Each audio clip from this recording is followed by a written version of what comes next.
The film opens in a busy emergency room where a young nurse named Will is fighting to save a patient. He stays calm under pressure, performing CPR with practiced skill. After a tense moment, the patient's condition slowly stabilizes.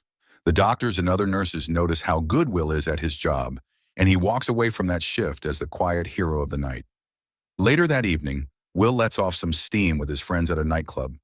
In the middle of the noise and lights, he meets a pretty woman who has just gone through a breakup. She is heartbroken and looking for a distraction. Will decides to keep her company, and the two of them sit together, drink beer, and stay out until she is completely wasted. The next morning, as Will is getting ready for work, his life flips upside down. Two police officers suddenly show up at his house. Without giving him much time to react, they start searching the place and end up finding narcotics in his room. Right there on the spot, Will is arrested and taken to the station. He soon learns that he is being accused of assaulting a woman named Jean, the same woman he met at the club the night before. In court, Jean claims that Will forced her to have sec while she was heavily intoxicated by drugs. He had my arms pressed down. Your Honor! Will strongly denies it, insisting that they only drank together for hours and nothing more happened. She drank with me for 10 hours, Francis. Of course she's gonna feel weird and out of it. Then how do you explain the morphine? Unfortunately, the drugs found in his home become a key piece of evidence. The jury does not believe his side of the story, and in the end, the judge declares him guilty and sentences him to 6 years in prison. His fall had only just begun, and this is Rise. My friend. After the usual intake checks, Will is transferred to the prison along with 3 other new inmates. In the back of the transport van, one prisoner named Benji tries to act friendly, talking nonstop the entire way. Another inmate, Reed, who looks like a quiet, bookish type, sits in silence, clearly intimidated by Benji's loud and aggressive presence. Eventually, a third inmate named Jimmy loses patience with all the noise. Annoyed and fed up, he punches Benji hard enough to knock him out. Once Will and the other newcomers arrive at the prison, they are greeted by a loud crowd of inmates. The moment Will steps out, a flamboyant inmate immediately tries to flirt with him, drawn by his good looks. The 4 of them are lined up, and a female guard steps forward to assign their cells. Will, Benji, and Reed are placed together in Sector B, while Jimmy is sent to a different block. After changing into their prison uniforms, Will heads to his new cell. Inside, he meets his cellmate, Butch, a rough-looking inmate with a reputation for trouble. Not long after, another prisoner named George introduces himself. George carries a Bible everywhere and gives off a calm, religious vibe. He asks Will how long he is in for. When Will explains that he received 6 years and has filed an appeal, George warns him that appeals often take a long time. Many inmates claim they are innocent, and most of their appeals sit in the system for months. George advises Will to keep his head down and avoid any unnecessary problems if he wants to survive in this place. Since every prisoner has to work, Will is assigned a job that matches his background. He is told to care for Fung Poi, an elderly inmate who is seriously ill. The pay is only $5 a day, but Will has no choice. He starts that same day, helping Fung Poi with basic care. Will also tries to educate himself. He borrows books on assault laws and starts studying in the library, always bringing Fung Poi with him so he can keep an eye on him. One afternoon, while helping Fung Poi walk around the yard, Will hears someone calling his name. It is Jimmy. Without warning, Jimmy grabs him in a painful way and asks whether the guard named Wallace is the one who assigned him to Fung Poi and placed him in that particular cell.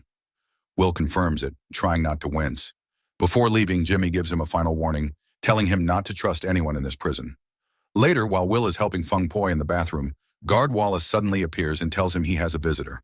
At the front gate, Will sees Constable Rossi, the officer who once arrested him. Her visit brings bad news. The court has rejected his appeal, which means Will must serve the full 6 years behind bars. Crushed by the decision, Will immediately calls his lawyer, Francis. He wants answers. He insists that he submitted everything required for the appeal. Francis explains that it is not just about paperwork. The court needs solid evidence to prove his innocence. That is why Francis is looking for someone skilled enough to uncover stronger proof. Someone who can help them fight this case properly. The next day, Will gets another visitor, and this time it is his mother. With Fung Poi by his side, he heads to the visiting area. The moment she sees her son, she hands him a small charm that once belonged to his late father. She wants him to keep it close, hoping it will protect him from harm. She asks how he has been holding up in prison. It is clear she is deeply worried, unable to accept that her son is being punished for something he never did. Her frustration boils over. She raises her voice, angry at a justice system she believes targets the powerless, and rushes to judgment without properly checking the evidence. The scene becomes loud enough that the guards step in and remove her from the room. Time moves on, and Will slowly adjusts to life behind bars. He starts forming connections with other inmates and even finds himself watching underground fights that the prisoners secretly organize by bribing guards. How you doing, buddy? Bets are placed, alliances form, and for a moment Will feels like he is blending into this rough new world. That calm does not last long. One day, guards raid his cell and discover narcotics hidden under his pillow. Will instantly realizes he has been set up. The drugs belong to Butch, and this is Butch's way of avoiding punishment by pinning it on someone else. Because of this, Will is placed under strict surveillance.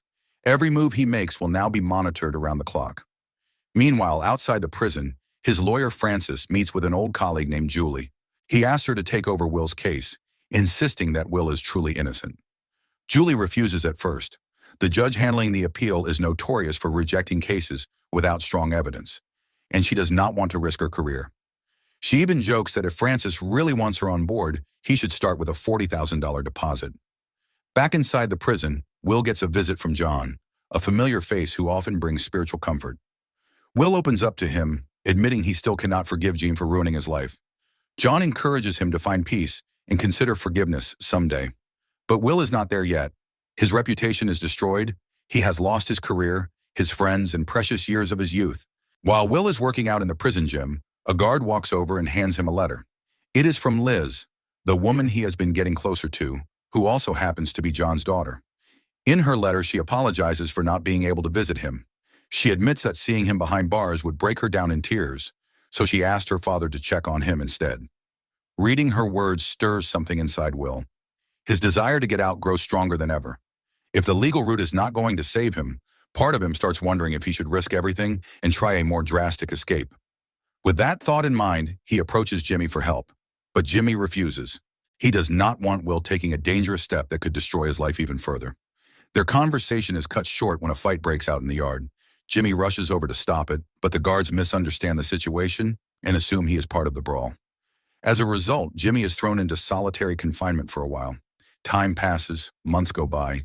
Will keeps his head down and behaves well, and eventually he is moved to a different cell. He is finally separated from Butch, who has caused nothing but trouble, and now gets to share a quieter space with George, the religious inmate who has become one of his closest friends. Meanwhile, Francis continues trying to convince Julie to take Will's case, hoping she will change her mind. With his new cell arrangement, Will finally feels like he can breathe again. He dives deeper into studying law, determined to find any angle that could reopen his appeal. But peace never lasts long in prison. One day, while Will is carrying a few groceries he bought with his own earnings, Butch shows up and tries to intimidate him into handing the food over. This time, Will stands firm and refuses. Butch is stunned. He never expected the quiet nurse to push back. Later in the cafeteria, Will runs into Jimmy again. Jimmy has now been transferred to Sector B as well. During their conversation, Jimmy offers to take care of Jean for $10,000. But Will, who has changed a lot since arriving in prison, rejects the idea immediately. He may not have completely forgiven Jean, but he would never pay someone to hurt another person. Will believes Jimmy is not the kind of man who would actually do something like that. But then Jimmy reveals a dark part of his past, confessing that he once killed someone when he was still a child. It is his way of reminding Will that people in prison are rarely what they seem. Late that night, Will lies awake, unable to shake the weight of everything he has been through. The frustration finally becomes too much, and he pours his emotions into a letter addressed to June, the woman whose accusation put him behind bars. Through tears, he writes down everything he remembers. He knows he never harmed her and believes their time together was mutual. He still does not understand why she turned his life upside down, but in the letter he chooses to forgive her. He no longer wants to carry that anger. He just wants peace. One afternoon, Butch shows up at Will's cell, ready to intimidate him again. But George steps in, talking non-stop in a way only George can. His long speech leaves Butch completely overwhelmed. With Feng Poi watching the hallway, Will and George take the moment further and pull a playful stunt. George pretends to perform a dramatic cleansing ritual, splashing faucet water as if he is driving an evil spirit out of Butch. Embarrassed and confused, Butch quickly backs off and leaves. The next day brings an unexpected surprise. Julie arrives at the prison to see Will. She explains that Francis told her everything, and after thinking it through, she finally agrees to take his case. As a lawyer, she cannot stand the idea of an innocent person being punished.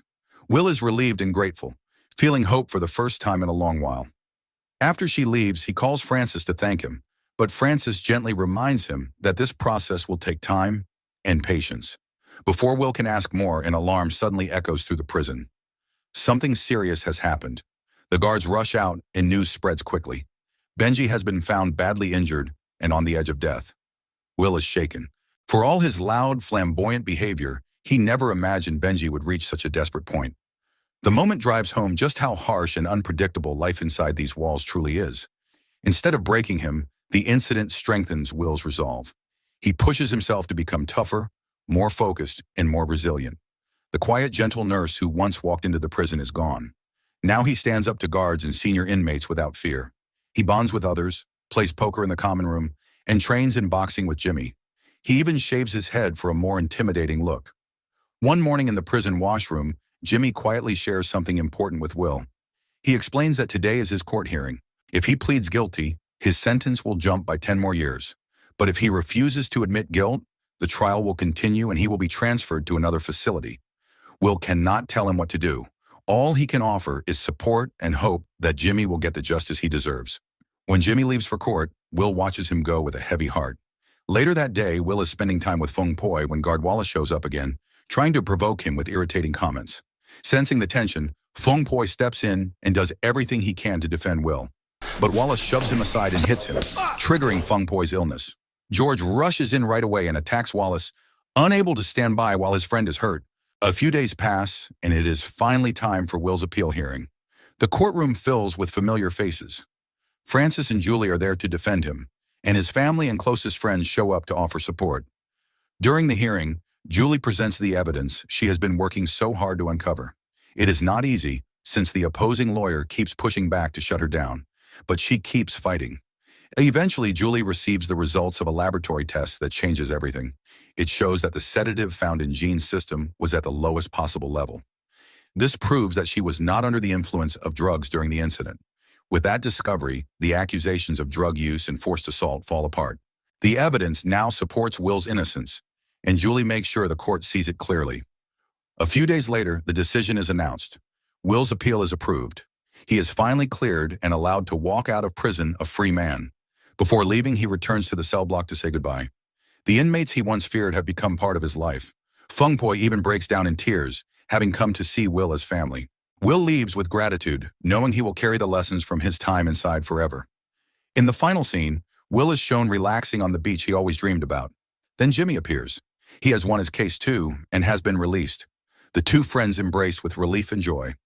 So the moral of the story is never drink with strangers, never trust dudes named Butch, and always keep your narcotics in someone else's pillow.